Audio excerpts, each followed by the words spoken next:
Good afternoon, everyone.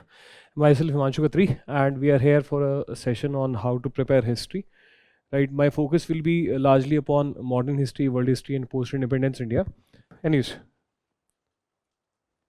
what are your queries? Let's make it a interactive session till the point of time that something gets clarified. ठीक है? आपके हिसाब से मतलब what are your issues? जो major issues आपको हैं with respect to preparation? हाँ जी. Remembering names and date. Okay, so like remembering names and dates, so I found a formula for that which I shared with you guys also. So how do you remember names and dates, right? So the whole idea is, चलो पहले Bhokaal tight करते हैं थोड़ा सा, ठीक है?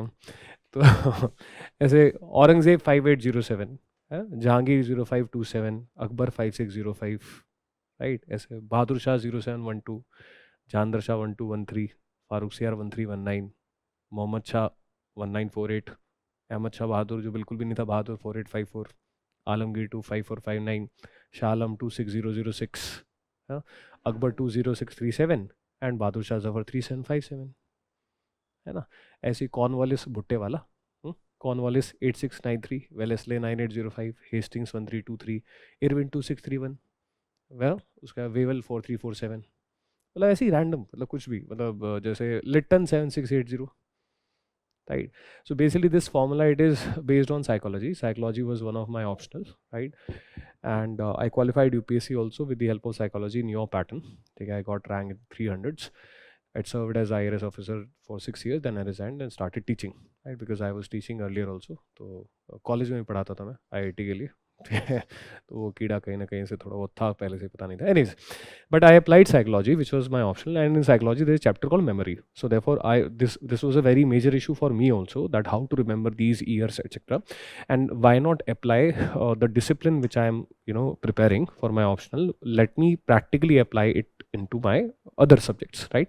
So there is a topic memory, in that encoding is there, right? Encoding, that is when information is encoded, right? So and then retrieval and all of that. Usme memory ke there are broadly two things are there, right? First aspect is a theory of elaboration. That is, memory becomes strong whenever you elaborate upon a information, right? That is when you talk more about it, right? For example, if you talk to me and if I start interacting with you and you tell me कि भैया आप कहाँ के रहने वाले हो, कहाँ से हो, आपके पिताजी क्या करते हैं, आपकी माताजी क्या करती हैं, आप जिस जगह से हो, what is the key thing about that particular place, etc., etc. So later on it will be easier for me to remember your name also,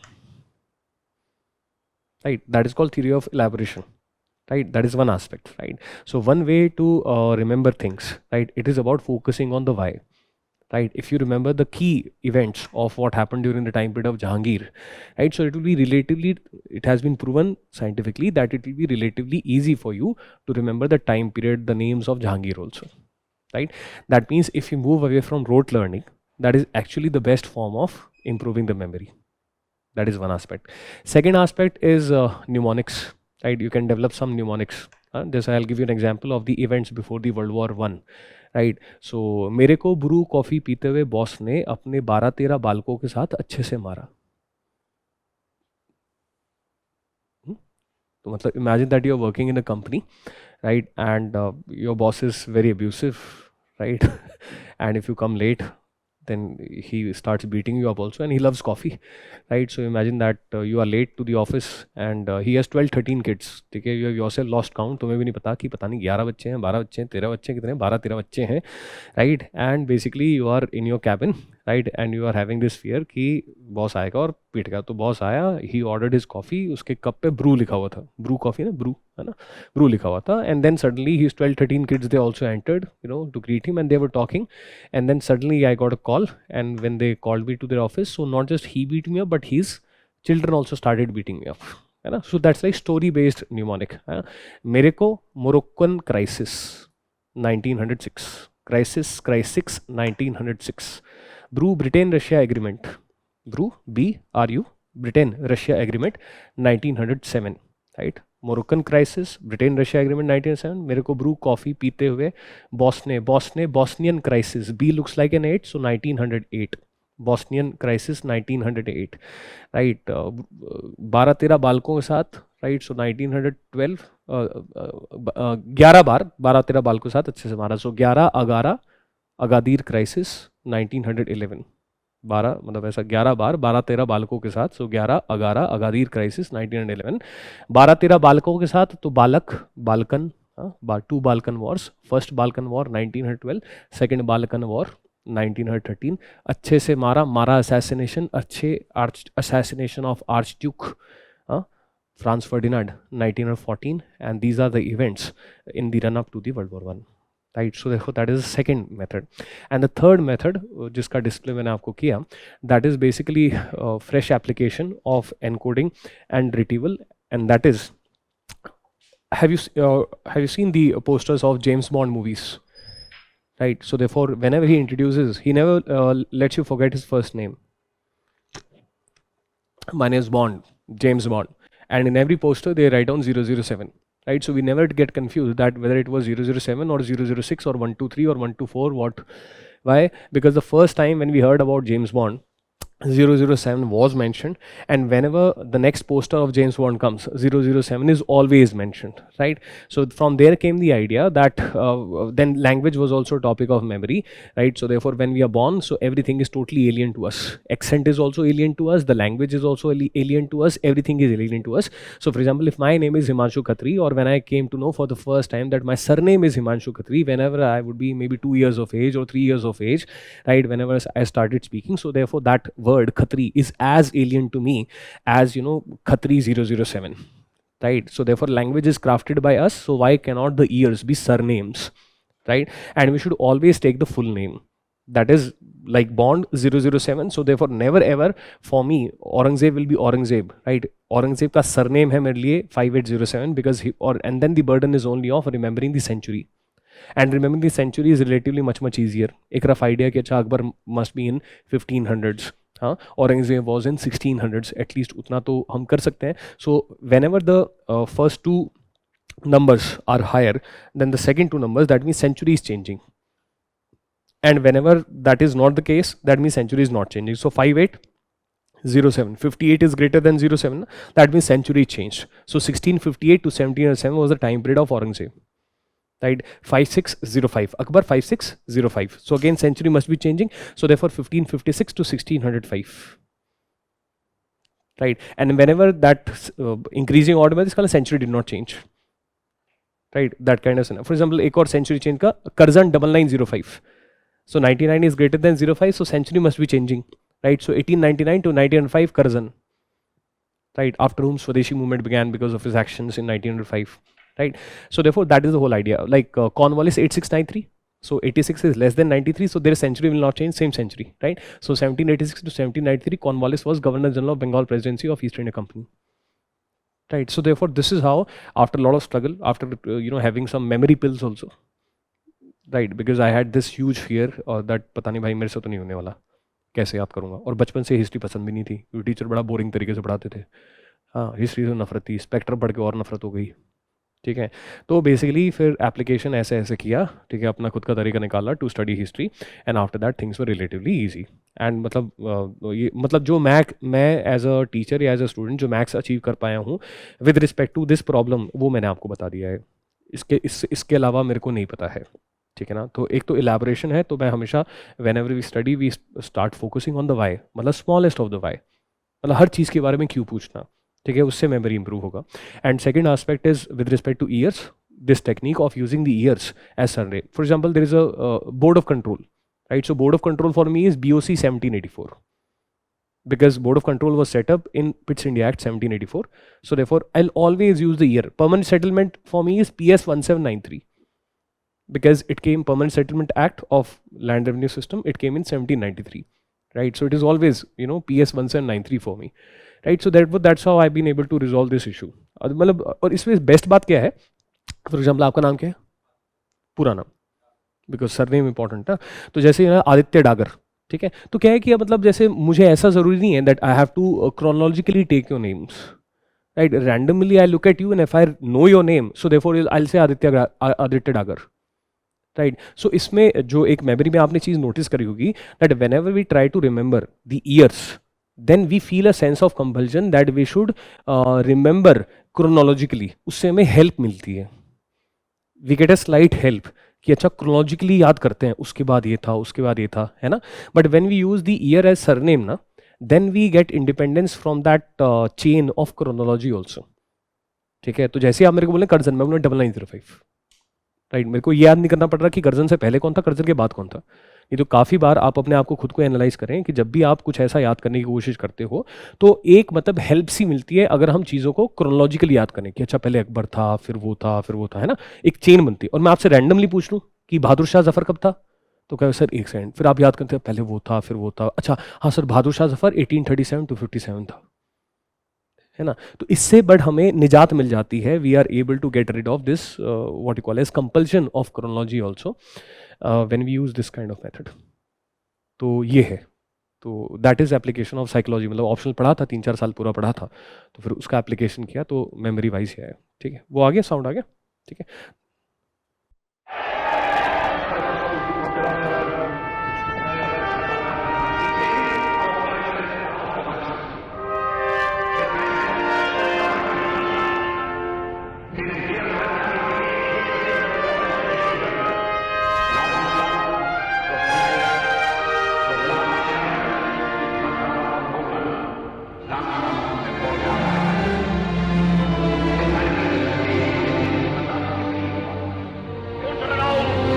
Da muss das deutsche Junge der Zukunft blank und rank sein.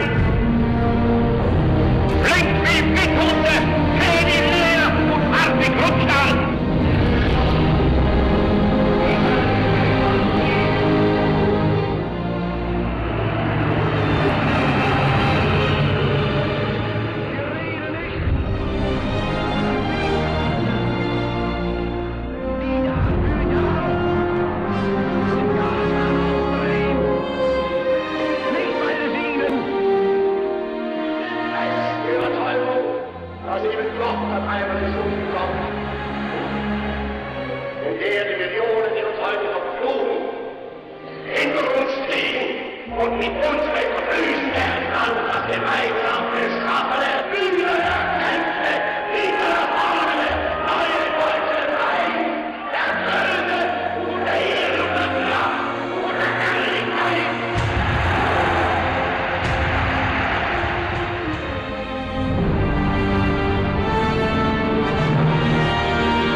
So what was the idea of showing you this clip?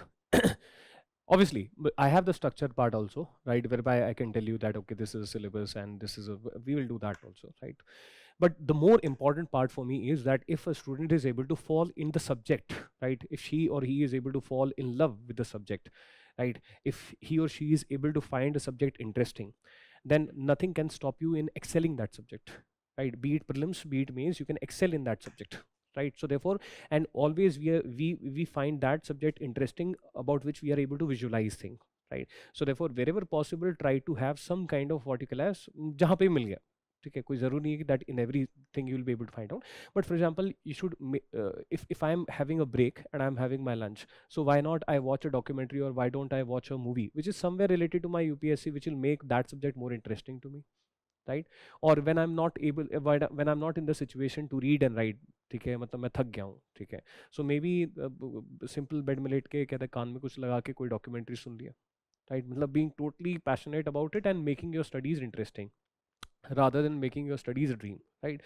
अब ये तो हुआ ज्ञान, अब करते हैं काम की बात. काम की बात अब देखना, ठीक है? When you stand fascism, so therefore actually this is in 2 minutes, this is whole of fascism in 2 minutes. Now let us watch this video again. Okay.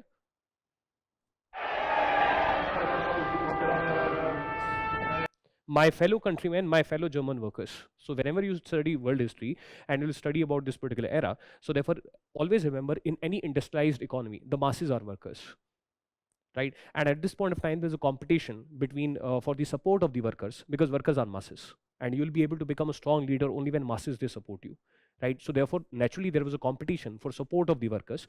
On one side were the communists, right, who are Marxists, right, whose core support base is the working class, and on the other side is extreme right wing, that is Nazism, which is nothing but fascism. Extreme right wing, there are two opposites, communist and Nazis, they're total opposites, right? So therefore, you see, it's a competition for getting the support of the masses who are workers, right? So very interesting that fascism is not a ideology which is pro working class. In fact, it supports capitalism, but the political compulsion is that masses are workers, so therefore you have to woo them, you have to get their support, right? So therefore, that's why there was a competition for support of workers by both Hitler as well as the communists in Germany from 1929 until your 1933, when Hitler actually came to power.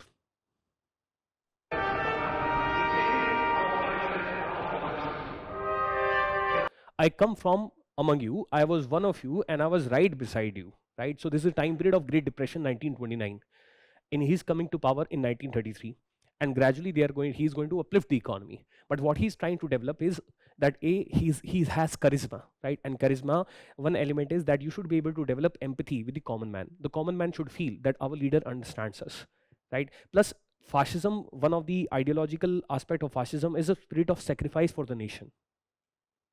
Spirit of sacrifice for the nation, right? In fact, extreme nationalism. Sacrifice for the nation is simply nationalism, extreme nationalism, right? So therefore, he's trying to harp on that aspect. 1914 to 1918, World War I. Spirit of sacrifice. Perspice, educating myself, and by enduring great hunger, I hold myself. Right? Spirit of sacrifice, sacrifice for the nation.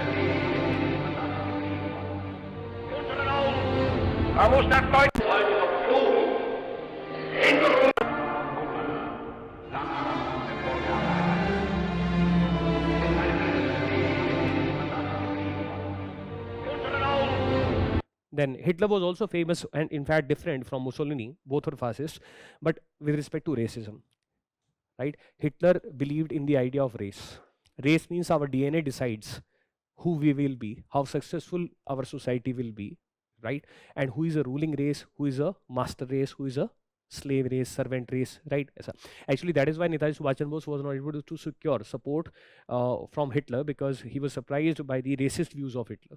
And that's when he wanted to escape Germany as soon as possible, right? Anyways, so therefore he believed in race, right? And therefore you see the Aryan race concept, that German boy must be slim, right? Well, physical features, they used to focus on physical features. In fact, if you're faking that you're a Jew, so therefore they will properly take measurements of your ears, of your nose, to identify that whether you're a Jew or not, right? So therefore, belief in race. Da muss das deutsche Junge der Zukunft blank und rank sein.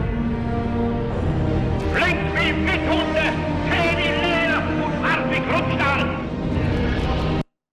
Then during the time period, the what you call as indoctrination of children was there at a very young age. Indoctrination means brainwash of the children, right, at a very young age. So therefore, what you call as NCC like things they were set up. NCC is not negative, but like after school organizations were set up whereby the school children they will be doing this parade, etc. So that from a very young age, they become fans of Hitler, right? So therefore, that's why these children are here. Create a new race.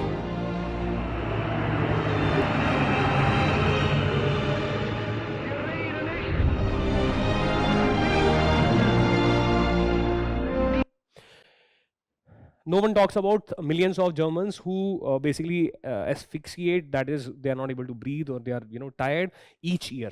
This basically relates to war reparations. After the World War I, 1914 to 1919, the Germans were to pay very huge amount of war reparations, that is compensation for the actions of the World War I to the French. Right, so 6,600 million pounds was the total amount of war reparations. That means the Germans are going to work the whole year, right? And whatever GDP they generate, that is actually going to be transferred out of Germany, given as war reparations to the French. Right, and this was a very humiliating, and the purpose of this clause was that French, they always wanted to keep the Germans economically weak, so that never ever Germany can again attack France. Right, so therefore he is talking about them, right?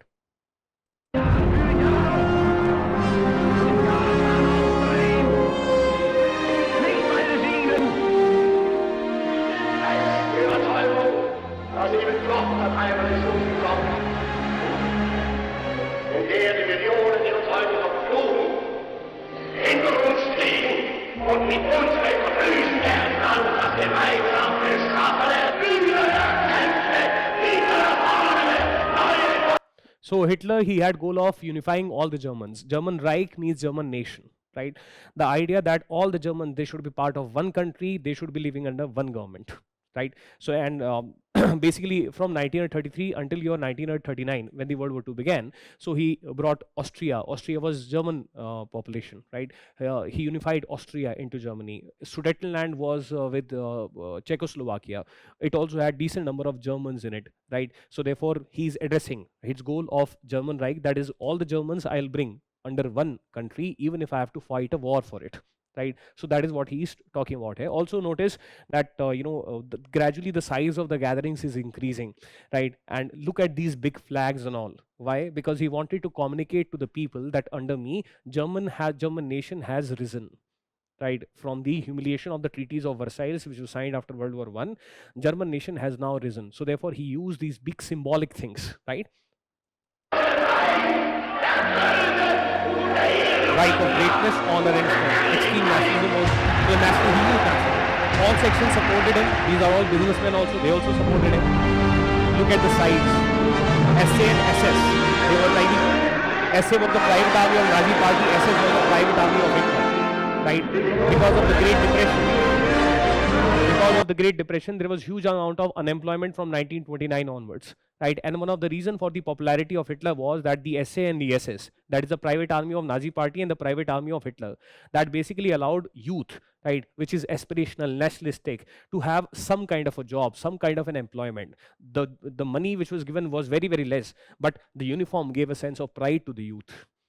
Right, and gradually the SA and SS, they also acted as an important recruiting platforms, which allowed Hitler to by 1939 declare that there were other things also. German economy was also rising, but in 1933 they were like around 6 lakh unemployment, right, levels, and by the time period of your 6 lakh and by 1939 Hitler declared 1939 as the year of zero unemployment.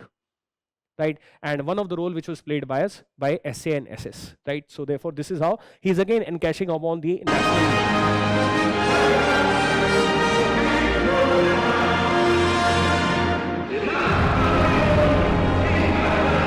From 1933 to 1939, a lot of territories they were taken over. Single unified right? So therefore, unification of Germany is a topic. It happened in 1870, and in a way, what was not achieved in 1870 was achieved obedient, right? So therefore, very strong state was created. No freedom of speech and expression was there. peaceful. Communists were enemies of Hitler and they believed in violence. So therefore, that's why he's saying peaceful, right? So basically, that's just one example of how we can use other sources also, right, to make our things interesting. Obviously, I use it in my classes to make students understand more, right?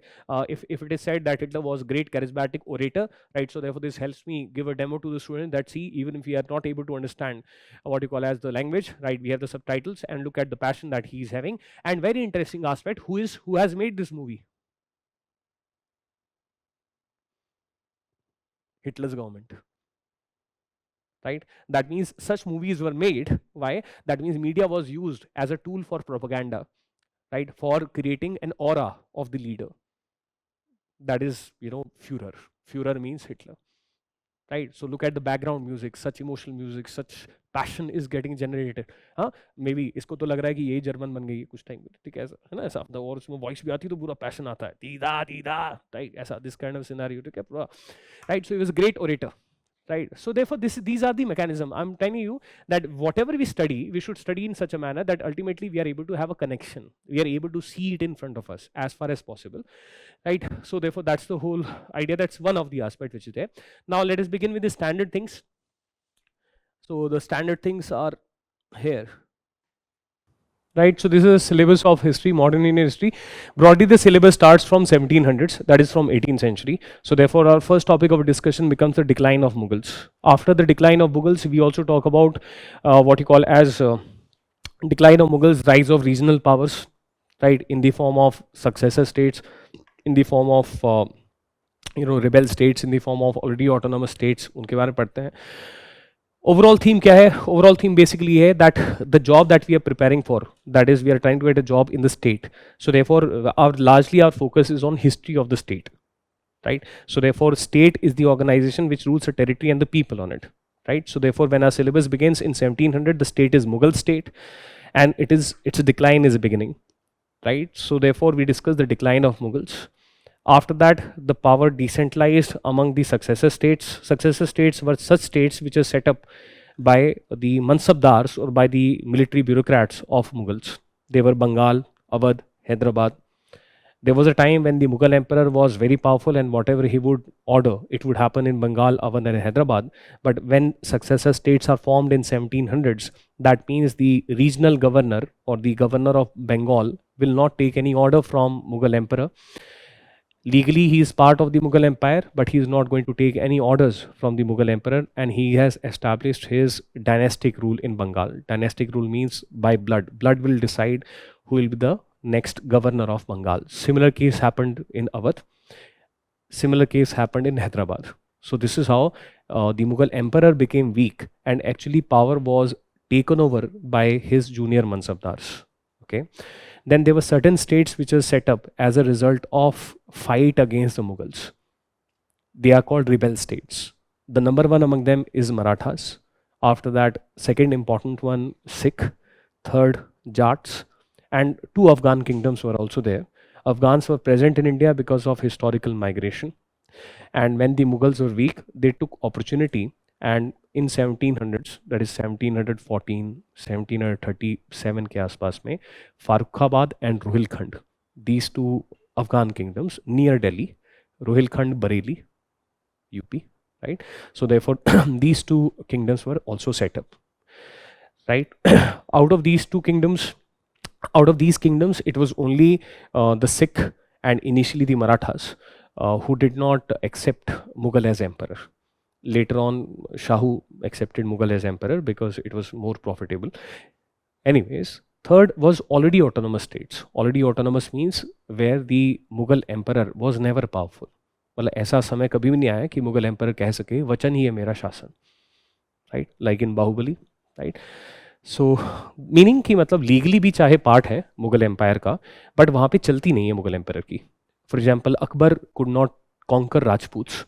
As a result, Rajputs since medieval history they were always autonomous. Autonomous मतलब राजपूताना में वही होगा जो राजपूत चाहेंगे, ना कि वो जो अकबर चाहेगा. ठीक, ऐसा. Because of geography, Travancore, which is today's Kerala, right. It was वहाँ तक मुगल कभी पहुँच नहीं पाए, ठीक है. So therefore it was never ever part of the Mughal empire. And third was Mysore, right. So during the time period of Aurangzeb, yes, there was a time that Mysore accepted Mughal as emperor, but वो भी ऐसा situation था कि जैसे article 370, that is in the domestic affairs of Mysore, the Mughal emperor, his rule will not be there. So how do you understand the successor states and the rebel states who are accepting Mughal as emperor, and the already autonomous states who are also accepting Mughal as emperor? That is like Article 370. In fact, something more stronger than Article 370. Because when Article 370 was there on Jammu and Kashmir, defense, communications, and foreign affairs, they were with the central government of India. But in this particular scenario, though, for example, when Ahmad Shah, when your Nadir Shah, he was a Persian, Iranian person, when he invaded from 1738 to 1740, so Awadh, which is a successor state, it fought on the side of Nadir Shah. That means there, though, Mughal emperor is not even controlling foreign policy also, because fighting a war is a foreign policy, right? So therefore, something even more than article, they had their own militaries when Article 370 was there. So Jammu and Kashmir did not have its own military, no? Right? So well, they had their own militaries, successor states. So therefore, it is like, how do you understand the successor states or the rebel states who accept the Mughal as emperor, already autonomous states who accepted Mughal as emperor? So think of them like having something more than Article 370, that is legally part of Mughal empire, but otherwise independent even in foreign policy, right? And having their own militaries also. And fine, the only thing is that on the coins, the photograph of Mughal emperor is there. That's it. So that was the status of the politics of India around 1750s. That's why UPSC asked a mains level question, and that was that by middle of 18th century, India was a specter of fragmented polity. Fragmented polity means बिखरा हुआ, ठीक है. तो कोई एक व्यक्ति नहीं है जो कह सके कि वचन ही है मेरा शासन, right? Indian political structure, it is fragmented, divided into multiple parts, right? So therefore, syllabus wise, we cover how there was rise of successor states, how there was rise of rebel states, how there was rise of already autonomous states, right? Then there is a principle of history and politics that it is in the nature of the power to centralize itself, right? So therefore, कभी ना कभी तो ऐसा होगा कि कोई एक ऐसा आएगा who will become very very strong and powerful, right? मतलब this is cycle which keeps on happening. So therefore, well, Marathas were the ones who were about to capture all India level power. But then, so therefore, we discussed the rise of the Marathas. But then, third battle of Panipat took place in 1761, which was a defeat for the Marathas, and therefore, बस वो ऐसा हुआ कि प्याला होठों तक आया और फिर छलक गया, राइट? मतलब कि they were about to establish Vishwas Rao, who was son of Peshwa Nana Sahib. Vishwas Rao was to be the next emperor of Hindustan. That was the decision by 1758, right? But Ahmad Shah Abdali, who is from Afghan, he had started invading from 1756 onwards, right? तो therefore बस ये था कि इसको निपटा दे, अहमद शाह अब्दाली से निपट ले. After that, Vishwas Rao will become emperor of India, right? But then loss happened in the third battle of Panipat, 1761. So we discuss the third battle of Panipat, why there was a loss, right? What were the reasons for it, right? Some questions ki, as a hypothetical question, that had Marathas won the third battle of Panipat, then hypothetically what would be the future of India, right? उस तरीके से भी हम सोच सकते हैं कुछ although, right? Now again fragmented polity when Marathas are not able to capture power, but it is in the nature of the power to centralize itself. मतलब कोई ना कोई तो आएगा ऐसा, and that power was captured by a company, right? So therefore, such a humiliating thing that a company is able to conquer power in India, political power in India, right? So therefore, we discuss conquest by East India Company, right? And when we discuss the conquest by East India Company, we notice certain patterns. UPSC also asked a mains level question that despite so many Indian armies, why the East India Company able to conquer us? This is mains level question of last year, right? So therefore, our syllabus is designed totally on the basis of the previous year question of the mains as well as prelims. तो वहाँ पे हम अलग अलग patterns देखते हैं, वहाँ पे पॉलिसी ऑफ इनडायरेक्ट रूल देखते हैं, पॉलिसी ऑफ सबऑर्डिनेट अलायंस देखते हैं, पॉलिसी ऑफ रिंग फेंस देखते हैं. ये सब जो अंग्रेज़ों की पॉलिसी ले दे के नेट रिजल्ट उसका ये है बेसिकली कि कभी भी उन्होंने हमें एक साथ नहीं लड़ा. They never fought with us as a united force, मतलब we as a united force. उन्होंने हमको एक एक करके हराया. और ये इंश्योर किया डिप्लोमेटिकली और डिवाइड एंड रूल के थ्रू कि कभी भी हम सब जो हमारे राजा हैं वो सारे के सारे एक साथ ना लड़े, ठीक है। तो उसमें किस तरीके से पॉलिसी ऑफ रिंग फेंस ने काम किया, क्या होती है पॉलिसी ऑफ रिंग फेंस, किस तरीके से पॉलिसी ऑफ सबऑर्डिनेट अलायंस ने काम किया, क्या होती है policy of subordinate alliance. Policy of subordinate alliance ने तो और मस्त कर दिया इनके लिए, फ्री की आर्मी। मतलब the biggest contribution of policy of subordinate alliance is that now east India company can have an army free of cost, right. तो वो चीज़ क्या थी उसको हम देखते हैं, ठीक है ना, बिकॉज कंपनी का प्राइमरी मोटिव तो प्रॉफिट है। So by keeping a very large army, then company is going to waste money. So therefore, they were able to have free army, right? Free army, free of cost, right? Paid for by the Indian rulers. So how did policy of subordinate alliance, help them establish power? तो ये सब चीज़ें हम actually देखते हैं। पूरा 18 डलहौजी तक जाते हैं हम, डलहौजी 4856, दैट इज 1848 टिल 1856। सो फिर 1857 का रिवोल्ट होता है, क्योंकि एक बार पावर उन्होंने कैप्चर कर ली तो एक कॉन्सेप्ट होता है कि कॉन्क्वेस्ट और रूलिंग ना अलग चीज़ें होती हैं। Conquest is different and ruling is different, है ना। Conquest it happened, for example I say in my class also that conquest it happened in June, right, and now ruling began after June, right. So ruling is making policies, implementing those policies, implementing. तो conquest वाला part है wars का, right. And then we discuss the rule of the East India Company, and always remember a principal, common man does not want to be MP MLA, right, minister. Common man only wants three things: economic security, cultural security, and physical security. Maybe you can add psychological security also, right? Psychological security, well, for example, you're a lady, right? If you go out, let's say at 10 p.m., right, and in Delhi भी खैर उतना safe नहीं है, so maybe physically you are secure, but psychologically you are tensed, with respect to your safety. So psychological security, like banning of untouchability, right? Why it is, even if no untouchability is practiced, let's say in such a scenario, but then also some kind of psychological security, right? It addresses the psychological insecurity also, है ना। तो psychological वो भी एक हो सकता है, but yes, primarily economic, cultural and physical, ठीक है ना। तो the British rule was such actually which hurt these three things, right? If not physical security भी hurt हुआ, ठीक है, because so many, whenever any revolt happened, so British very brutally killed us. For example, when Santals revolted, Santals are tribals. When they revolted in 1855, after that 50,000 Santals were assassinated. 50,000, right? So physical security came under threat. Similarly, when famines are taking place, in 1770, Great Bengal famine took place where 1 crore Indians died because of hunger. Cannibalism was reported. That is people eating people.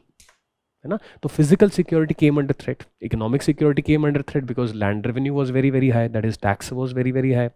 Cultural security came under threat because after 1813 the Britishers they started conversions to Christianity, right? And therefore during the rule of the East, so therefore why will the people revolt? देखो, राजा तो विद्रोह इसलिए करेगा क्योंकि, या फिर राजा अंग्रेजों से इसलिए लड़ेगा क्योंकि उसको अपनी सत्ता प्यारी है, right? The king will fight because he likes his power, right? But common man does not have political power in monarchical system. So why will the common man rise in the pre-1857 revolts, right?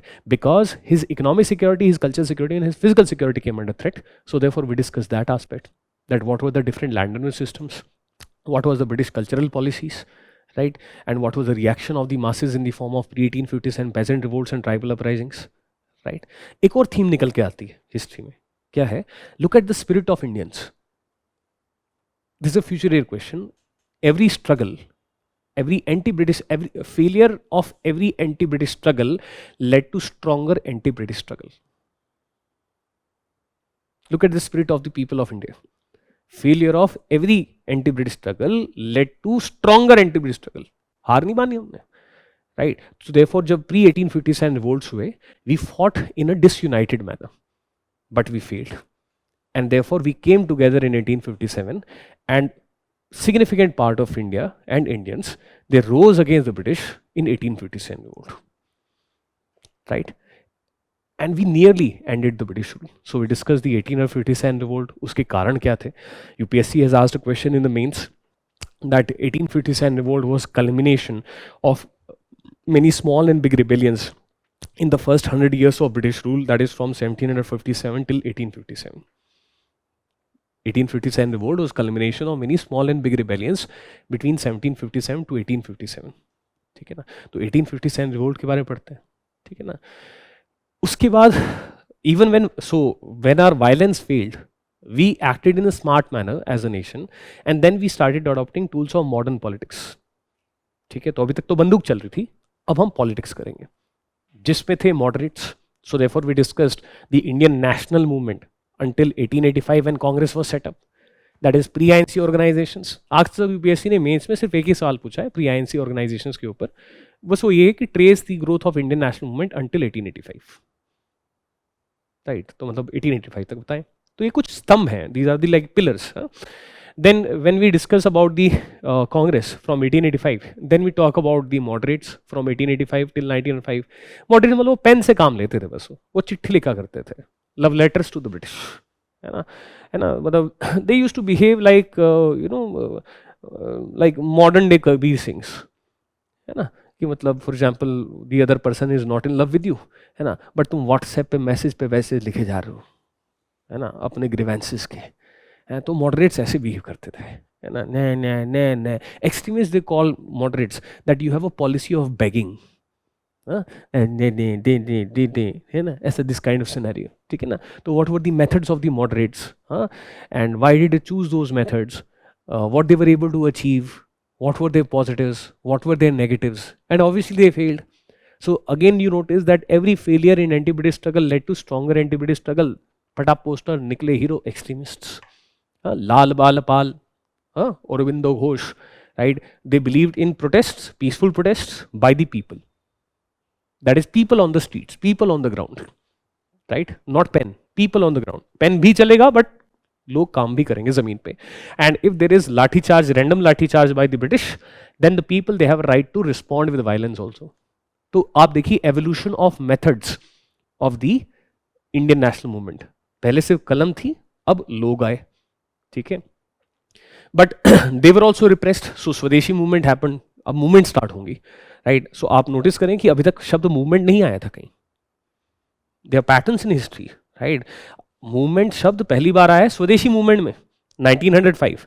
Before that the word movement does not comes, right, because movement is by the people, right. When people are, जन आंदोलन जब हो रहा है, ठीक है ना, तो उसकी शुरुआत एक्सट्रीमिस्ट ने करी, ठीक, बट वो शुरुआत में फेल हुए, दे वर रिप्रेस्ड. सो फिर गन्स निकली from 1908 onwards, 1907 onwards guns came out, that is revolutionaries, right. तो यहां से बड़ी चीजें अब तेज हो रही है वापस से. मतलब एक हाइटस है, देयर इज हाइटस. मतलब 1857 में लास्ट गन्स निकली थी और अब 1907 में लास्ट गन्स निकल रही है. मतलब 50 साल एग्जैक्टली. लकीली देखो क्या मस्त पैटर्न निकल के आ रहा है. Exactly 50 years. 1857 1907, 12 डेकोइटी 1907, है ना, वेयर जमींदार ऑफ 12 वाज लूटेड बिकॉज जमींदार वर प्रो ब्रिटिश, राइट. तो वहां से we loot cash and with the help of that cash will procure guns, है ना. तो ऐसे पैटर्न्स हैं हिस्ट्री में. 50 ईयर्स गैप के बाद वापस गन्स निकली. तो डिफरेंस क्या था, यूपीएससी पूछ सकता है, ठीक है, बिकॉज एक वो वाई है भाई. Guns were there in 1857 also, guns are there in 1907 also. Guns Bhagat Singh ने भी निकाली 1920s में, चंद्रशेखर आजाद ने भी निकाली. तो डिफरेंस क्या था, right. So there we discuss ideology. अब हम बहुत ज्यादा मैच्योर थे. नाउ वी हैड, अब हम मॉडर्न पॉलिटिक्स में मैच्योर थे. And for us now we were building a nation. Nation is summation of people who feel one, equal and supreme. और आपको एक लाइन में अगर बताऊं तो 1857 रिवोल्ट का स्लोगन था, the slogan of 1857 revolt was Hindustan is for Hindus and Muslims, right. This statement is very good statement but it has a problem. Ideal statement should have been, जो अब 1907 में आएगी. डिफरेंस नोटिस करना, हिंदुस्तान इज फॉर हिंदुस्तानीज. फर्क समझे आप, ठीक है ना. हिंदुस्तान, ये जो एक आइडिया है that we are Indian first, right, and anything else later, right. ये शुरुआत हुई मॉडर्न सेंस में, ये शुरुआत हुई from 1857 onwards when the moderates came out, right. So idea of modern nation which was given by French revolution 1789, that is we are French first, clergy later, nobility later, है ना, everything else later. We are not three estates. We are French first, right? So therefore concept of modern nation. ये India में start हुआ post 1857. तो guns पहले भी आई थी और गन्स अब भी आ रही है. फर्क क्या है, गन चल क्यों रही है, ठीक है। और एक और इंटरेस्टिंग बात है, पहले गन सीधा ही निकल जाती थी, गुड्डू भैया, गुड्डू पंडित मिर्जापुर, है ना, मतलब पहले तो कि गन सीधे ही निकल जाती थी, है ना, मतलब थोड़ा सा रिप्रेशन हुआ तो सीधा गन आ गई, प्री 1857 रिवोल्ट्स, है ना, 1857 रिवोल्ट्स। अब क्या फर्क था, modern politics, in modern politics guns they can come out, but they should not be the first resort. First you try with pen, then you try with peaceful protests, then you try with violent protest by the masses. If that also fails, then guns come out. So therefore there, to get rid of the oppression, right, the ethical dilemma can be positively resolved that since we have tried everything, but the colonial government is so oppressive that now we do not have any other option but to take out guns, right? So therefore gun right away, or gun after exhaustion of all other methods. That's why Bhagavati Charan Vora, who was friend of Chandrasekhar Azad, who was a revolutionary, right, in 1920s, he wrote with Chandrasekhar Azad, philosophy of bomb. Philosophy of bomb. Right? Because ethical dilemma hai na, to kill someone without any reason, right? It is not allowed by our religion. It is not allowed by our religion. Our civilizational ethics is not in that favor. Even Kshatriyas are there, right? So Kshatriyas are there, right? But Kshatriyas are for protection, right? So therefore, no first use, like we use in foreign policy ना, nuclear weapons, no first use, right? तो उस sense में जो भारत की जो क्षत्रियता है, वो भी it is regarding no first use. That means until unless we are threatened, right? Randomly we are not going to, use our weapons against others, right? It's a positive kshatriyata in India, right? So philosophy of bomb. Sachin Sanyal wrote what you call as बंदी जीवन.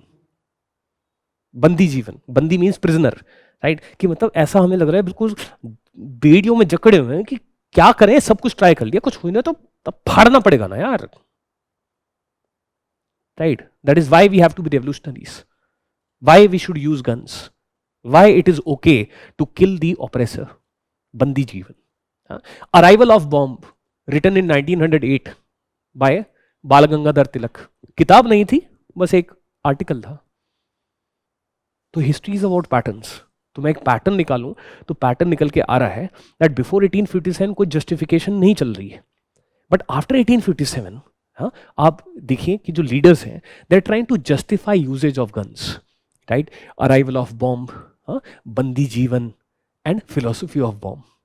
And then Bhagat Singh saying, I may have acted like a terrorist, but I am not a terrorist. I am a revolutionary. Right? So therefore, see, there is a pattern. Right? And if tomorrow UPSC asks a future year question, जो उसने आज तक नहीं पूछा है, what was the contribution of revolutionaries to the Indian national movement? तो मैं इस पैटर्न को यूज कर सकता हूं. या फिर यूपीएससी पूछे कि revolutionaries were not misguided patriots.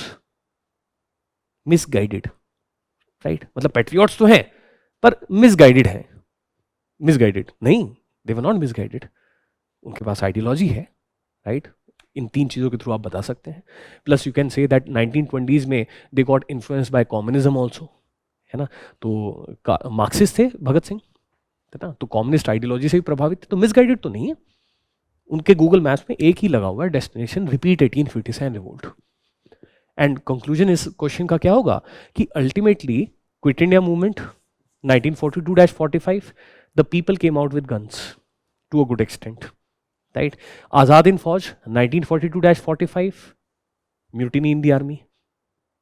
So therefore once 1857 revolt was repeated, तो आजादी मिल गई ना 1947 में. मिसगाइडेड तो नहीं है. 1857 revolt was civil rebellion and Sepoy mutiny. And the revolutionaries always thought that if somehow 1857 revolt is repeated, then we will get independence. तो हुई ना 1942 से 46 तक रिपीट, है ना. आजाद इन फौज plus naval mutiny. Naval mutiny 1946 में हुई थी. नेवी ने विद्रोह कर दिया था. Navy rebelled.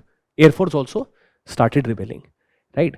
And people, they came out on the streets, underground activity, railways, bridges were blown up, police stations were blown up, right. From 1942 to 1945 quit India movement. So when we the civilians, Aam Nagrik, they kind of like revolted, plus the army, it also revolted. So 1947 we became independent. तो from that perspective तो misguided तो नहीं है, but ये जो revolutionaries हैं, right? So therefore that is the idea. Okay. Then we can discuss the movements of the revolutionaries also. So broadly, like revolutionaries were active from 1907 till 1911. फिर उसके बाद एक दिल्ली कॉन्स्पिरेसी केस हुआ चांदनी चौक में. We tried to assassinate the viceroy. Viceroy means the senior most person of the Britishers in India. हाँ. उसके बाद 1913 से 1915 the देखो क्या आयरनी है. आज के टाइम पे Canadian NRIs they talk about Khalistan. But there was a time when the Canadian NRIs, they came from Canada to India to repeat 1857 revolt in Gadar movement 1913-15. So therefore वो हुआ. फिर उसके बाद कहते हैं देन वर्ल्ड वॉर 1 थी तो repression हुआ. उसके बाद 1924 हिंदुस्तान रिपब्लिकन आर्मी. हाँ, काकोरी रॉबरी केस. काकोरी बड़ा फेमस है. रंग दे बसंती देखी है? नहीं देखी? रंग दे बसंती वो भी बढ़िया है. ठीक है ना. काकोरी रॉबरी केस, रंग दे बसंती में भी उसका इनेक्टमेंट है काकोरी रॉबरी केस का. ठीक है ना. तो काकोरी रॉबरी केस 1925. फिर हिंदुस्तान सोशलिस्ट रिपब्लिकन आर्मी. तो मस्त पैटर्न देखो, है ना. हिस्ट्री में लॉजिक है. Hindustan Republican army, Hindustan socialist Republican army. So therefore CZ लगा दो. HSRA डिवाइड बाय HRA बचा क्या? सिर्फ S. Socialist. That tells me that okay, look at the evolution of the ideology of revolutionaries, that they are adding socialism, that is pro-poor ideology. Pro-poor ideology. तभी तो भगत सिंह ने कहा था real independence will not come with removal of British. Real independence will come once poverty is removed or economic oppression by the rich of the poor is removed. ना, Hindustan socialist Republican army 1928. ठीक है. फिर Lala Lajpat Rai was killed during some anti-Simon agitations. So he took revenge. Saunders was killed, bomb in Central Legislative Assembly and all of that. Then martyrdom of Bhagat Singh in 1931. Then Chittagong armory raid. वो movie मैंने भी देखी. खेले हम जी जान से देखी. दीपिका पादुकोण. किसने देखी? Deepika Padukone, Abhishek Bachchan. That is made on Chittagong armory raid. Armory means where weapons are kept. Now since the Arms Act of 1878 ना हमारे पास हमको डिसआर्म कर दिया गया था. सो एक पैटर्न है why these 12 dacoity is taking place. Kakori robbery के हमको चोर हैं क्या? हम डकैत हैं क्या? हम प्रॉब्लम क्या है कि 1878 में आर्म्स एक्ट 1878 की वजह से हमको डिसआर्म कर दिया गया. हमसे हमारी क्षत्रियता ले ली गई. राइट. उस तरीके से we were disarmed. The civilians were disarmed. Otherwise India had a culture of civilians also keeping some basic weapons as a right to self defence. जैसा यूएस में अभी right to bear arms US में. ठीक है. तो वैसा ही था.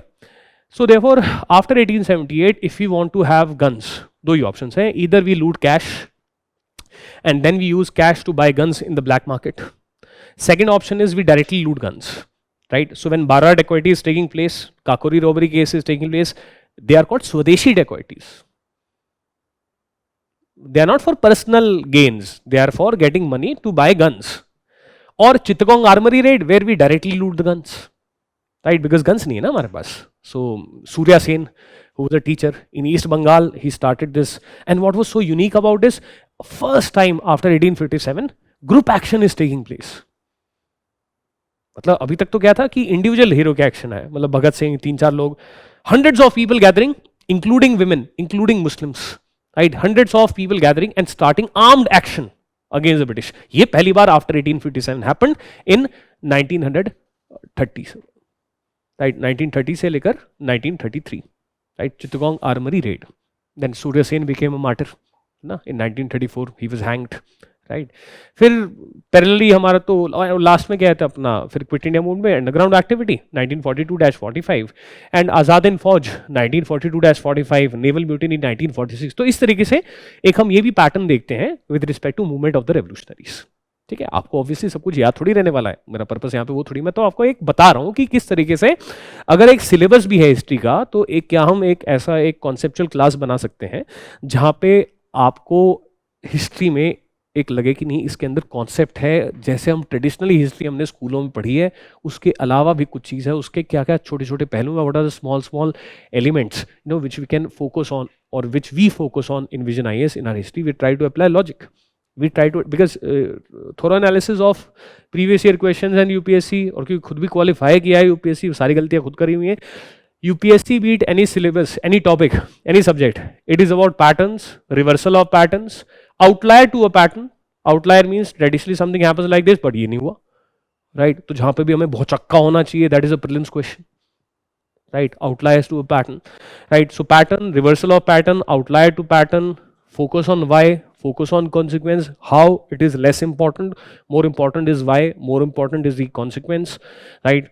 And then comparison, similarities, differences, right? So for example, what is the difference in powers of vice president and speaker, है ना? तो जहां पे confusion, what is the difference in removal procedure of vice president and speaker, right? So ये सब patterns हैं, एक मस्त चीज है ना, ऐसे इंटरेस्टिंग तरीके से देखो ना।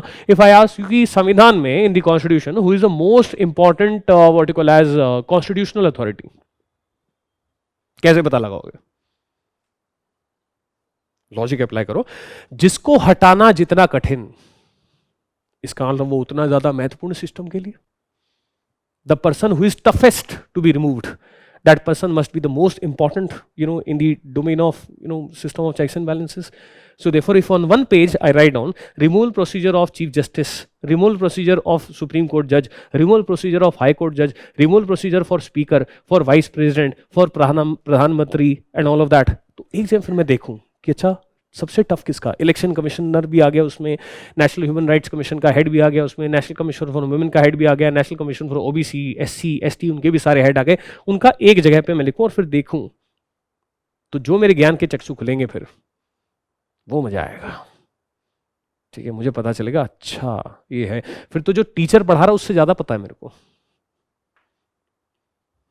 It's not about studying more number of books. It is about applying logic, started to falling in love with the subject, right? उसके बाद फिर गांधीयन स्ट्रगल आता है, ठीक है? तो ये जब गन्स भी फेल हो गई, देखो पेन आया वो फेल हो गया, people failed under extremists, guns also were repressed by the British, right? Then Phata Poster Nikla Hero Mahatma Gandhi, right? So Gandhian struggle from 1920 onwards, है ना? तो गांधी जी की आइडियोलॉजी क्या थी, उनके विचार कहते हैं, यूपीएससी ने क्वेश्चन पूछा, compare the views of Gandhi ji and Rabindranath Tagore with respect to education and nationalism, last means, है ना? तो गांधी जी की आइडियोलॉजी, ठीक है, अच्छे से बिल्कुल निचोड़ डालेंगे उसको, ठीक है? उसके बाद कहते हैं गांधी जी की मूवमेंट्स आ गई, उनके मेथड्स आ गए, ठीक है? तो उनका कंट्रीब्यूशन वो सब चीज़ें, तो उसमें वही अपना रावलेट सत्याग्रह 1919, फिर उसके बाद Khilafat movement 1920-24, then non cooperation movement 1920-22, civil disobedience movement 1930-34, non cooperation क्या होता है, सिविल डिसोबीडियंस क्या होता है, कंस्ट्रक्टिव वर्क क्या होता है। नॉन कोऑपरेशन इस तरीके से करेंगे ना, अगर आप मतलब जैसे अगर हम मिलते हैं बाद में, नहीं मिलोगे तो अलग से मिलना, बता दो, रट्टा लगाना जीरो रट्टा, नॉन कोऑपरेशन में, ठीक है ना? जैसे मतलब non cooperation when you oppose someone without breaking law, that is non cooperation. Civil disobedience when you oppose someone by breaking law और by disobeying any order. So non cooperation is legal and civil disobedience is illegal. हो सकता है, for example I will give you one example, for example if we boycott the British goods, so we are not doing anything illegal, na? But we are hurting the Britishers economically. If we decide that when we go to the shops and we are not going to purchase, the British goods, right? So therefore we'll hurt the British exports to India. जो British factory में माल बन रहा है, अगर हम नहीं खरीदेंगे तो उनका इकोनॉमिकली हर्ट होगा, तो उसमें हम कुछ इलीगल काम तो कर नहीं रहे, we not doing anything illegal. तो एनीवेज इस तरीके से हम डिस्कस करते हैं कि भाई non cooperation is a coin, एक सिक्का है नॉन कॉपरेशन, उसकी दो साइड है, बॉयकॉट एंड स्वदेशी, ठीक है? बॉयकॉट होगा of British institutions and British goods. British institutions माने कि British state institutions, that is legislature, executive, judiciary, and British educational institutions, ठीक है? ऐसा माना एक पूरा ऑर्गेनाइज तरीके से ऐसा। तो ये सब छोटी छोटे एलिमेंट्स भी डिस्कस करते हैं। देन ऑब्वियसली फिर एक लीगल जर्नी भी है, ठीक है? That is also very very important, in fact that is the most important aspect. Legal journey में ऐसा रहता है कि basically from the regulating act 1773, मतलब एक कॉन्स्टिट्यूशनल हिस्ट्री ऑफ इंडिया पूरा हम देखते हैं उसमें। तो इस तरीके से पूरी मूवमेंट हमारी कवर होती है। वर्ल्ड हिस्ट्री जो है it is important from the perspective of mains only, prelims में नहीं आता। Post independence India is also important from the perspective of mains, उसमें post independence India is basically history from 1947 till 1990s, the way we study history until 1947. Similarly, if we study history from 1947 until 1990s or contemporary times, so therefore that is your post independence India. Post independence India में हमारा जो focus रहता है वो focus रहता है, for example अगर मैं सिलेबस आपको एक रफली बताऊं, क्योंकि रिलेटिवली कम इंपॉर्टेंट हो जाता है पोस्ट इंडिपेंडेंस इंडिया और वर्ल्ड हिस्ट्री, क्योंकि उससे क्वेश्चन हल्के कम पूछे जा रहे हैं। हालांकि सबसे शानदार तो वर्ल्ड हिस्ट्री है, बट यूपीएससी क्वेश्चन कम पूछा उसमें, ठीक है। बेस्ट इज वर्ल्ड हिस्ट्री, ठीक है ना, मज़ा जो आप सीखते हो बहुत कुछ। तो पोस्ट इंडिपेंडेंस इंडिया में we study about role of Sardar Vallabh Bhai Patel in the integration of the princely states, उनको लोह पुरुष क्यों कहा जाता है। Then we study about integration of the tribals, tribal Panchsheel, ठीक है। We are able to understand the constitutional provisions with respect to the tribals and the different acts and schemes of the government of India. Then we talk about 1962 war, that is India-China war. We understand the legal aspects, that is India-China relationship में what are the international treaties. 1954 Panchsheel है और 2003 का border agreement है। इतना मस्त मज़ा आता है।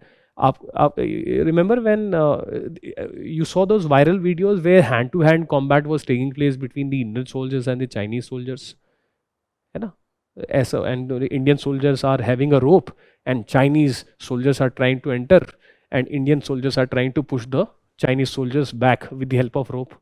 ये क्या बकवास चल रही है? Soldiers are not trained to do this kind of things. ये तो गांधीयन सत्याग्रह टाइप से चल रहा है बॉर्डर पे, ये क्या है?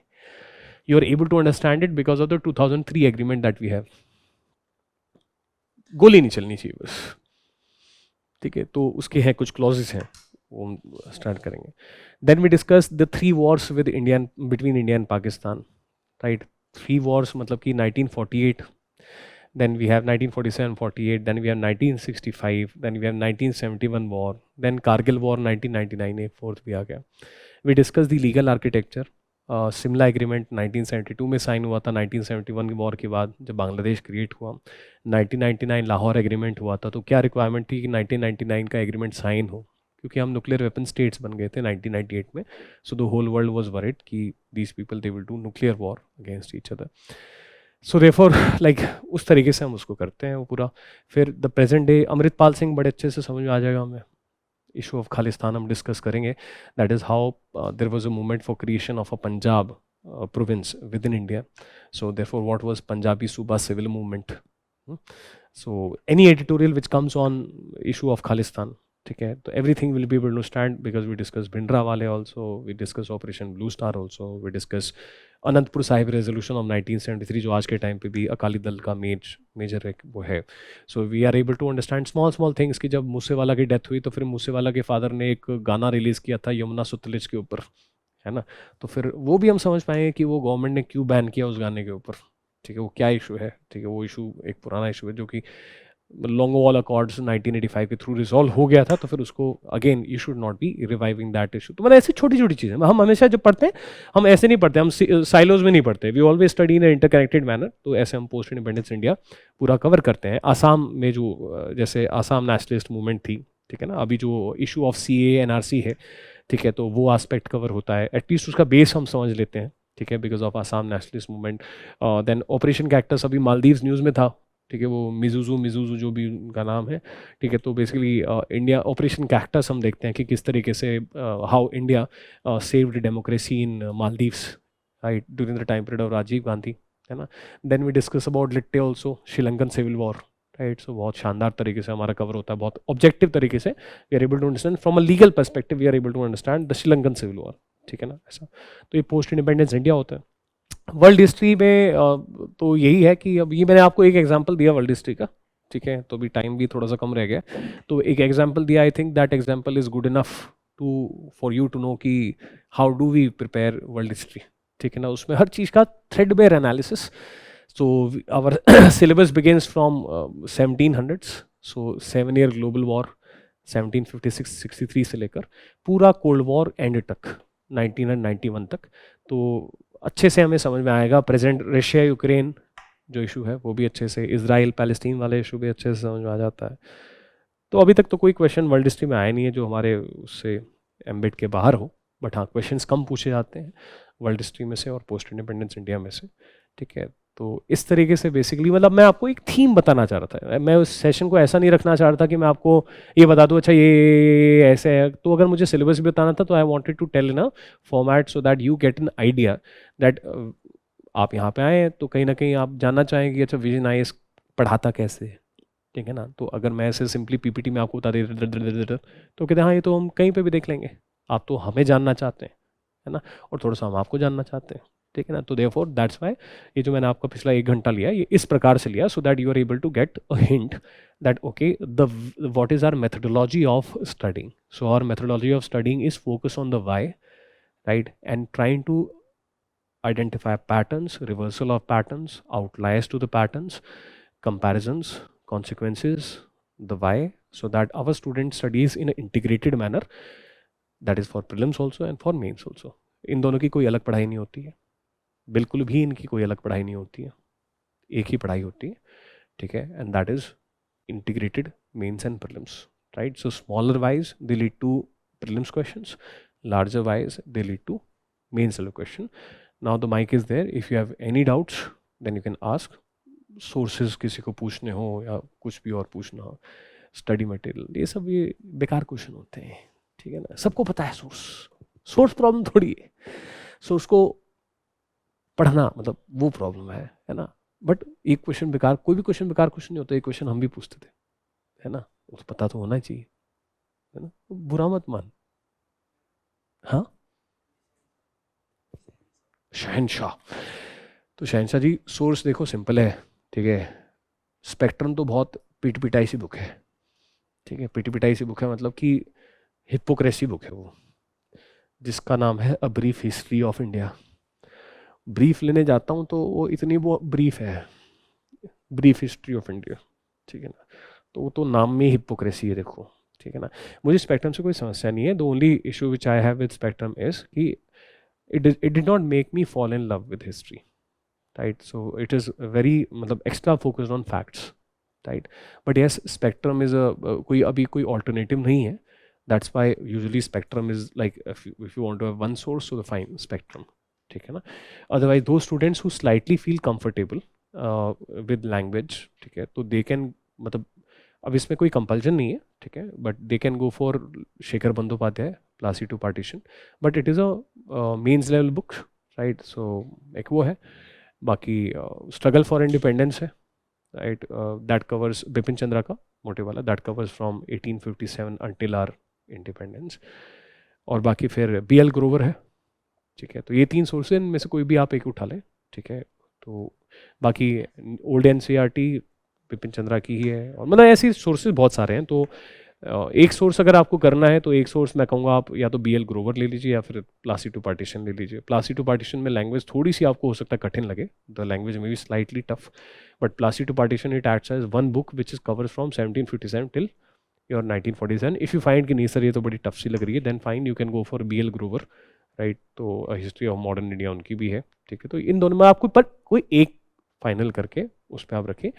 By chance if you join vision IAS तो उस केस पे हमारा पढ़ाने का तो तरीका यही है कि we try to go brandless.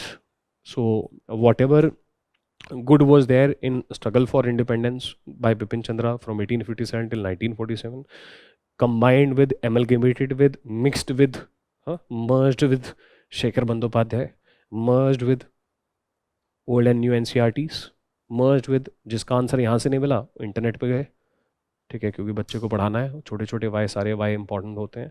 So therefore some content from the internet जहाँ पे बुक्स जवाब नहीं देती हैं, और उसको सबको मिक्स करके, ठीक है, एक इंटीग्रेटेड सोर्स जो कि कहते हैं मतलब वी गिव टू यू, ठीक है। मतलब वो मेरा है, मेरा इन द सेंस कि बाई चांस अगर मैं जैसे आपका टीचर होऊंगा तो फिर मैं आपको इन द फॉर्म ऑफ वो हैंड आउट्स देता हूँ मैं, जो कि सेल्फ क्रिएटेड हैंड आउट्स हैं, एक भी वर्ड कॉपी पेस्टेड नहीं है, एक एक वर्ड हाथ से टाइप्ड है, ठीक है। तो वो है, बाकी विजनाइज का मटेरियल है, एक बुक रहती है विजनाइज की। तो इस तरह के सोर्सेज है। तो सोर्स अगर आप ज्वाइन करते हैं तो उसके इसमें क्लास के हैंडआउट्स प्लस विजनाइज का मटेरियल, ठीक है, ये तो सोर्सेज गुड इनफ हो जाते हैं। इसके अलावा आप एक कोई भी सोर्स आप चूज कर लें, ठीक है। तो इस प्रकार से फोमो रहता है स्पेक्ट्रम को लेके, तो स्पेक्ट्रम ले लो फिर, क्योंकि किसी से ही पूछते हो तो वो टॉपर ओपर भी कह देते हैं ना स्पेक्ट्रम, ठीक है ना।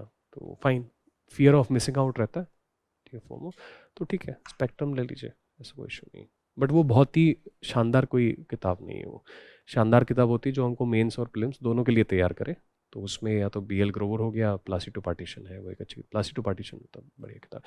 मैं प्लासी टू पार्टीशन इसलिए बोलता हूँ बिकॉज रिसेंट ईयर्स में UPSC ने डायरेक्ट क्वेश्चन पूछे हैं प्लासी टू पार्टीशन से, जैसे रुकमाबाई केस के बारे में एक प्रीलिम्स क्वेश्चन पूछा गया था। So therefore that is not present in Vipin Chandra, that is उसका विवरण जो है that is present in Plassey to partition. But हाँ कुछ बच्चे ऐसा भी कहते हैं कि उसकी लैंग्वेज थोड़ी टफ है, तो ये सोर्सेस है ना। बाकी how to read the source वो बड़ा इंपॉर्टेंट है, तो हमेशा वाई पे फोकस करना। सोर्स तो ठीक है, सोर्स तो आजकल बहुत अबंडेंस है ना, हर कोचिंग इंस्टीट्यूट ने भी अपना निकाला हुआ ही है, तो ये हाँ जी। और कोई सवाल, माइक ले लीजिए। सर सेल्फ स्टडी की प्रिपरेशन कहाँ से स्टार्ट करें? वह रिसोर्सेज है, नोट्स हैं, बुक्स हैं, जो कोई मैं सेल्फ प्रिपरेशन कर रही हूँ सर, लेकिन नोट्स भी अवेलेबल हैं और बुक्स भी हैं, तो मैं कहाँ से स्टार्ट करूँ, बुक से या फिर डायरेक्ट मैं नोट्स पर जाऊँ? आपको आप नोट्स की एक क्विक रीडिंग कर लीजिए ताकि आपको एक रफ़ आइडिया लग जाए। उस रफ़ आइडिया के लगने के बाद क्या होगा कि जब आप एक किताब को पढ़ेंगे तो आपको एक ऐसा लगेगा that you are slightly aware of what you are reading, ठीक है ना। अल्टीमेटली मतलब अगर आप प्रॉपर सेल्फ स्टडी कर रही हैं तो किताब से तो करना ज़रूरी है ही है, क्योंकि किताब आपको एक स्ट्रक्चर देता है आपको किताब, ठीक है। किताब आप पढ़ते हैं तो आपके अंदर एक कॉन्फिडेंस रहता है कि अच्छा ठीक है मेरा कोई भी पार्ट मतलब मिस नहीं हुआ है, मैंने इसको end to end cover page to cover page पूरा कवर किया है, इसका मतलब मेरी प्रिपरेशन मतलब हो गई है, ठीक है। जब जैसे कोई किसी के भी क्लास नोट्स अगर आप लेते हो तो वो समरी है, उसमें हो सकता है कुछ चीज़ मिसिंग हो कुछ, तो उसको आप एक पढ़ लीजिए with respect to what you call as understanding, ठीक है ओवरऑल। बट अल्टीमेटली आपकी एक one book which is for both prelims as well as mains को एक गो टू बुक आपकी होनी चाहिए, ठीक है ना। तो वो फिर कहते हैं आपको एज ए एक्ट करेगी वन स्टॉप सोर्स। और उसके बाद जो करना चाहिए आपको वो ये करना चाहिए, जैसे अगर आप जैसे पार्ट आता है how to read a book, ठीक है, तो इसमें आपको आप 90% आप मेरी बात नहीं मानेंगे क्योंकि जो मैं बताऊंगा उससे डिसोनेंस होती है psychological, but this was also result of some research. First reading में read a book like a novel, that is your focus should be read it as fast as possible. Why? Because मन में ऐसा आएगा कि यार समझ नहीं आ रहा तो मैं क्यों पढ़ रही हूँ, ठीक है ना, तो वो मन करेगा स्लो डाउन करने का, ठीक है ना। नहीं, बट इसको वैसे ही पढ़ना है जैसे नॉवल पढ़ रही हो। नॉवल भी पढ़ते हैं तो तेज़ी से पढ़ देते हैं ना, कुछ कुछ लोग होते हैं एक दिन में एक नॉवल खत्म कर देते हैं, ठीक है ना। तो in the first reading read it like a novel, then so that you will have a sense of confidence कि मस्त मैंने 3 दिन में एक पूरी शेखर बंदोपाध्याय पूरी कर दी, या फिर पूरी कहते हैं मतलब मैंने स्पेक्ट्रम पढ़ ली 5 दिन में, राइट, इतनी मोटी किताब से पढ़ ली, तो कॉन्फिडेंस आता है। दूसरा क्या होता है, साइकोलॉजिकली प्रूवन है, हालांकि आपको consciously you may not be able to feel that you have read something, but psychologically in the subconscious mind a structure is getting created. Second reading जो आप करें वो आप वैसे करें जैसे आप नॉर्मली करते हैं, ठीक है। तो अब आप सेकेंड रीडिंग में पढ़ेंगे, आपको एक रफ बहुत ही एक 30% एक 20% एक आइडिया है कि ऐसा ओवरऑल क्या स्कीम, ठीक है। और थर्ड रीडिंग के बाद ही आप अपने शॉर्ट नोट्स बनाएं, ठीक है ना। तो मल्टीपल रीडिंग्स पे फोकस करना है एक ही किताब के। ये गलती मैंने करी थी, सोचा कि एक ही बार में मास्टर कर लूंगा, पता चला कि 6 महीने 8 महीने बीत गए, एक किताब वर्ल्ड मॉडर्न हिस्ट्री की पूरी नहीं हो रही, ठीक है। तो कॉन्फिडेंस भी डाउन, सारी चीज़ डाउन कि पता नहीं ये कब होगा। और पहली बार में जब हम नोट्स बनाते हैं अगर हम, तो वो यूजली फोटोकॉपी होते हैं, ठीक है। हम AEIOU हटा देते हैं, we reduce the font size, और हम अपने आप को बेवकूफ़ बनाते हैं कि हमारे शॉर्ट नोट्स बन गए। कभी भी शॉर्ट नोट्स पहली रीडिंग के बाद कभी भी नहीं बनाने चाहिए।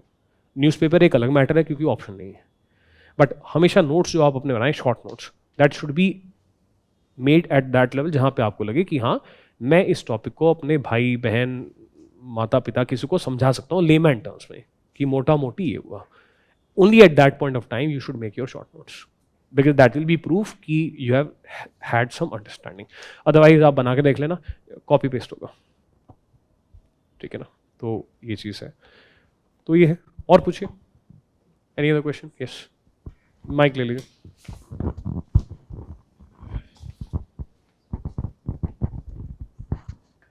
सर ट्राई मूवमेंट्स में बहुत कन्फ्यूज़न होता है सर, जैसे डेट हुआ, फील्ड हुआ, उनके लीडर हुए सर, इसमें लेके बहुत ज़्यादा कन्फ्यूजन। कौन सी मूवमेंट्स में? सर जो ट्राइब्स मूवमेंट हैं। ट्राइबल मूवमेंट, हाँ ट्राइबल सर, मूवमेंट, ट्राइबल। हाँ तो उसका भी तरीका है ना हमारे पास। उसका तरीका जैसे, तो उसका तरीका हमारा ये है कि चाहे पेजेंट मूवमेंट हो चाहे ट्राइबल मूवमेंट हो, हम क्या करेंगे, मतलब पढ़ने का तरीका जो मैंने किया वो आप भी कर सकते हैं, ठीक है। करने का तरीका ये है कि जैसे सारी सारी मूवमेंट्स हैं, ठीक है ना, उसको एक ग्लास लेना है और उसके ऊपर छलनी, छलनी जानते हैं छलनी, ठीक है, चाय बनाते हैं, तो उसके ऊपर ऐसे डाल देना, ठीक है। अब जो नीचे चाय निकल गई, ठीक है, वो है आपके कॉन्सेप्ट, जिसके अंदर एक भी फैक्ट नहीं है, ना एक ईयर है, ना एक नाम है, ना एक जगह है, ठीक। और जो छलनी में रह गया वो है सारे फैक्ट, जिसमें ईयर है, नाम है, नेम ऑफ द मूवमेंट है, ठीक है, नेम ऑफ द प्लेस है, वो सब चीज़ें हैं। अब इनको जो चाय की पत्ती है इसको जरा साइड रख दो, ठीक है, और इस पे फोकस करो जो चाय है, ठीक है। मतलब कि जब आप पढ़ रहे हैं, आप नाम भूल जाइए, जगह भूल जाइए, ईयर भूल जाइए, आप बेसिक सवाल पूछिए कि ये ट्राइबल रिवोल्ट हुआ क्यों। और जब आप क्यों की बात करते हैं तो क्यों में भी फैक्ट्स नहीं डालने, क्यों में मतलब आपको ये रखना है कि यार इशू क्या है। अब वो इशू एग्जैक्टली किस फैक्ट के बेसिस पे हो रहा है, मतलब जैसे कि इशू क्या है, इशू ये है कि अगर एक फॉरेस्ट था तो ट्राइबल्स का वो घर था और अंग्रेजों ने कहा कि घर खाली करो, इसमें तुम घुस ही नहीं सकते, ठीक है। दूसरे टाइप के एक फॉरेस्ट उन्होंने बनाए जिसमें उन्होंने कहा कि यहां से जो माइनर फॉरेस्ट प्रोड्यूस है, फल हो गए, जड़ी बूटी हो गई, तेंदुपत्ता हो गया, साल हो गया, इसको आप कलेक्ट करके अपने घर में तो यूज कर लो, बेचोगे नहीं, मतलब इससे एक्स्ट्रा कैश इनकम नहीं कमाओगे, ठीक है। और तीसरे प्रकार के उन्होंने एक फॉरेस्ट बना दिए जिसमें क्या दिया कि बाहर के लोग भी घुस सकते हैं, ठीक है। तो तुम आम तोड़ रही थी, नीचे से आवाज आई किस किस किस किस, वो पेड़ काट रहा है, ठीक है। इस टाइप की चीजें बहुत सारी और हो रही हैं। ये है कॉन्सेप्ट, इसमें ना मैंने एक फैक्ट बोला, ना मैंने कोई ईयर बोला, ना मैंने कुछ बोला। अब इसमें आप फैक्ट ऐड करने लग जाएंगे तो हो जाएगा भी Indian forest act of 1878 classified the forest into reserved forest, protected forest, open to all. In reserve forest, tribals were not allowed. In protected forest, they could collect minor forest produce, but they cannot sell it. And open to all were open to everyone, including British businesses and Indian businesses. समझ रहे ना? तो अब मैंने fact add कर दिया, Indian forest act 1878, ठीक है ना। पर पहले वाले पार्ट पे फोकस करो। तो जब भी ट्राइबल मूवमेंट पढ़ते हो तो उसमें कोर मुद्दा देखो कि वाई, मतलब why the revolt is taking place, method क्या अडॉप्ट किया जा रहा है, क्या उन्होंने कहीं स्पीच दी या उन्होंने गन्स निकाली या फिर कोई मॉडर्न पॉलिटिक्स उन्होंने करी, और कॉन्सिक्वेंस क्या था, मतलब हम जीते तो क्यों जीते और हम हारे तो क्यों हारे, ठीक है, एक कॉन्सिक्वेंस। उसके बाद ये जो कॉन्सेप्ट है इसके ऊपर हम फैक्ट ऐड कर देंगे, ठीक है ना। तो कॉन्सेप्ट हुआ, हाँ जी आपका बेटा क्या कर रहा है, आपकी बेटी क्या कर रही है। कॉन्सेप्ट हुआ जी अभी पढ़ाई कर रही है ना, अभी हायर एजुकेशन कर रही है, ठीक, वो हो गया कॉन्सेप्ट। फैक्ट क्या हो गया कि कौन से कॉलेज से एग्जैक्टली क्या डिग्री का नाम है वो कर रहे, समझ रहे हो मैं कह रहा हूं। तो आप हिस्ट्री में या किसी भी सब्जेक्ट में आप ये करें कि कॉन्सेप्ट को समझिए। कॉन्सेप्ट अगर एक बार समझ में आ गया, उसके बाद you load facts over that concept and then it will be very very easy to understand. जैसे आपको कोई लास्ट एक सेंटेंस बोलूं, अगर आपको कोई बहुत अच्छा दोस्त है, ठीक है, आप एक फॉर जो ऑनलाइन आपका एक दोस्त बना या दोस्त बनी, अब उसने ना ये बताया कि वो कहाँ की रहने वाली है, कहाँ का रहने वाला है, क्या उसका नाम है, पर आपसे इतनी बातें हुई अलग अलग मुद्दों पे कि आपको समझ आ गया कि उस व्यक्ति का व्यक्तित्व क्या है, ठीक है ना। अब उसके बाद उसके ऊपर फैक्ट लोड करना है। तो ये तरीका है फैक्ट, मतलब उसका नाम क्या है, वो कहाँ रहती है, उसने ये वाली बात कही थी तो उसके साथ एग्जैक्टली कौन सा इवेंट हुआ था जो उसने ये बात कही, या ठीक है, वो फैक्ट बाद में ऐड करना है हमें। तो every fact should become proof of concept. मतलब एक मैं कॉन्सेप्ट ये बताऊंगा कि भाई डिक्लाइन ऑफ मुगल्स में जो है फैक्शनलिज्म मतलब ग्रुप पॉलिटिक्स बढ़ी, जिसमें मतलब रॉयल वर्सेस रॉयल था, ठीक है, तो हम कर चुके हैं क्लास में रॉयल वर्सेस रॉयल। तो ये हो गया फैक्ट, मतलब ये हो गया कॉन्सेप्ट। अब फैक्ट होगा भी Jahangir Shah 1213 came to power after killing father of Farrukh Siyar 1319 and then Farrukh Siyar came to power after killing Jahangir Shah. तो चलो ठीक है, वो फैक्ट हो गया, बट मुद्दा क्या है कि अब रॉयल फैमिली में पॉलिटिकल मर्डर हो रहे हैं, और वो क्यों हो रहे हैं ये हमें जानना है। अब किस ईयर में किसने किसको मारा देख लेंगे यार। पढ़ने का तरीका अगर वैसा रहेगा तब जो है हम जो बहुत ज्यादा लोडेड फैक्ट्स होते हैं उनमें थोड़ा सा हम सहज महसूस कर पाएंगे। Thank you so much sir. हाँ जी।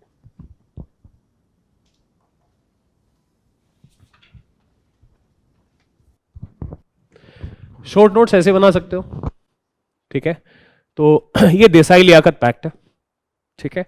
तो सेंटेंसेस को कन्वर्ट किया खुद से, ठीक है, इसमें मतलब देसाई लियाकत पैक्ट ये था कि let us propose to the British that in the viceroy's executive council, मतलब कैबिनेट में, all will be Indians except 2 governor general and commander of British army, और जो इंडियन मिनिस्टर्स हैं उसमें 50% will be INC ministers and 50% minister from will be from Muslim league.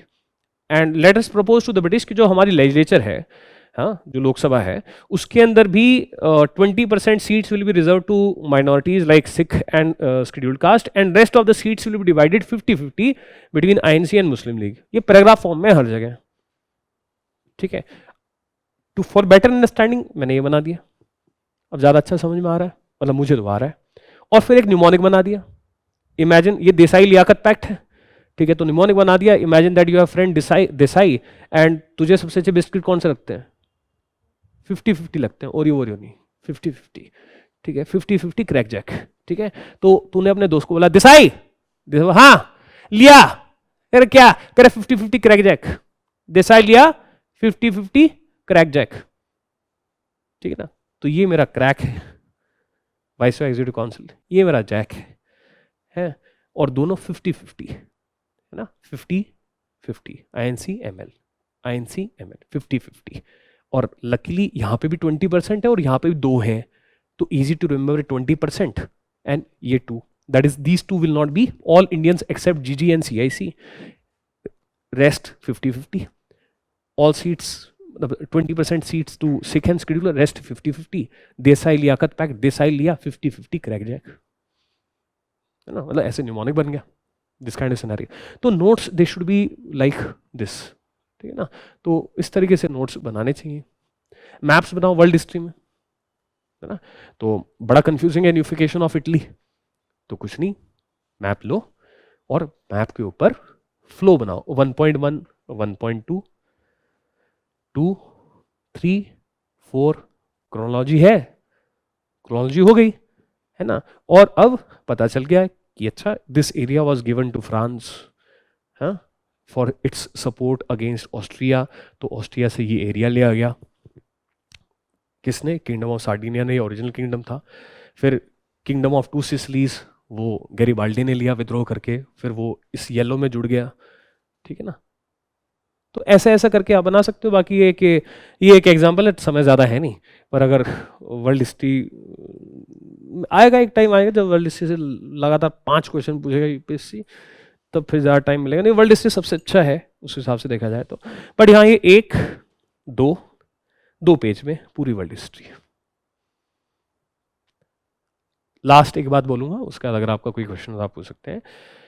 UPSC में hard work तो हर कोई करता है, ठीक है। फिर ये जो स्मार्ट वर्क का ज्ञान देते हैं, what is that smart work, ठीक है। तो अभी तक हमने जितनी बातें करी हैं वो स्मार्ट वर्क ही हैं, that is focusing on the why, right, trying to solve your smallest of the problems, की नोट्स बनाने तो कैसे बनाने हैं, अपनी हर समस्या का देखना है कि अच्छा पहली बार में नोट्स बनाए तो ठीक नहीं बन रहे, तो मैंने इनको बताया कि तीसरी बार में नोट्स बनाओ, वो स्मार्ट वर्क है बेसिकली, ठीक है।